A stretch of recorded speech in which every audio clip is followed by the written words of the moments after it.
Welcome to Techie Dialogue. In this video, we'll show you how to turn off Downloads folder automatic file grouping in Windows so you can keep your files organized the way you like. Step 1. Open your Downloads folder on your Windows 10 or Windows 11 PC.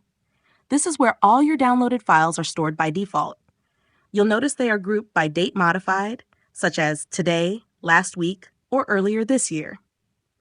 Step 2. Right-click anywhere inside the empty space of the Downloads folder.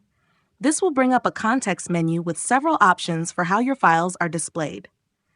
Step 3. In the menu, hover over the Group By option. This is what's causing the automatic grouping in your folder view. Step 4. Click on None from the list that appears. This will instantly remove all the group sections and display your files in one continuous list. Step 5. If you want to organize your files differently, right-click again, hover over Sort By, and choose Name to arrange everything alphabetically. You can also sort by type, size, or date if you prefer. Thanks for watching, and don't forget to subscribe to Techie Dialogue for more helpful tips.